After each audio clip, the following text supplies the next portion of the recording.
खुशियों की बात है, एक अंधकार पे भी एक रोशनी की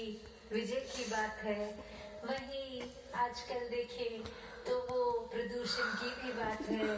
कि एक पटाखे जैसे सभी को पता है जलाने से प्रदूषण होती है, तो वो जहाँ हर किसी की चेतनता भी होती है कि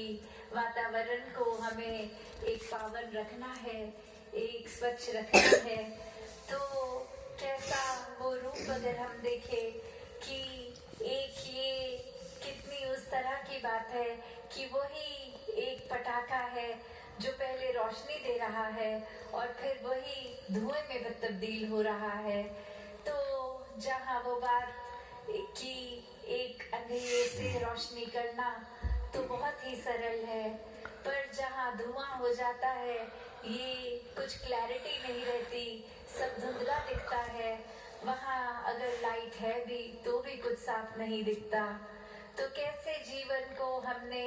एक उजाले में जीवन जीना है, एक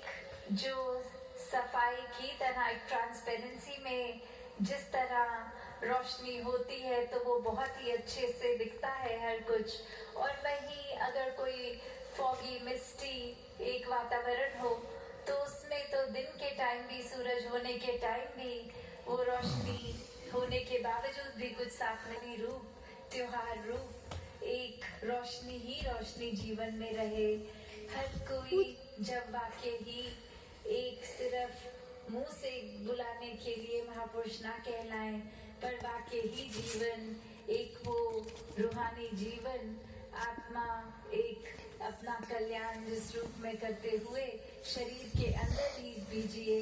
और ये मौत होने पर एक उस रूप में इस वापस निराकार का मिलन, तो हर कोई एक मुबारक जीवन जीता चला जाए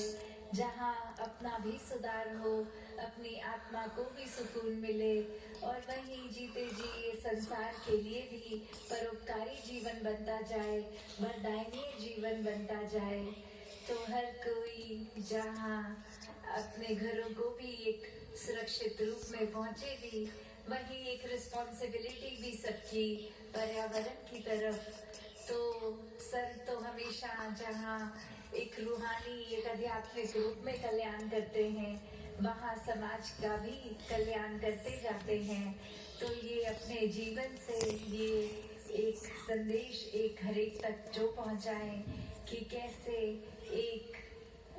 रूप संसार का जिस तरह इस संसार में आए तो जो सुंदरता जो पावनता वो भी जब संसार से रुखसत हो तो इससे ज्यादा उस रूप में भी संसार में एक साफ सफाई छोड़ के जाएं। तो दातार हर एक पे कृपा करे कि हर कोई निराकार के एहसास में जहाँ रहे, वहीं अपनी सारी जिम्मेवारियों को भी इस तरह निभाए कि भक्ति करते जाएं और साथ ही साथ सब कुछ एक वरदानीय रूप में होता चला जाए। सत्संगत जी, धन्यवाद जी, हैप्पी दिवाली जी।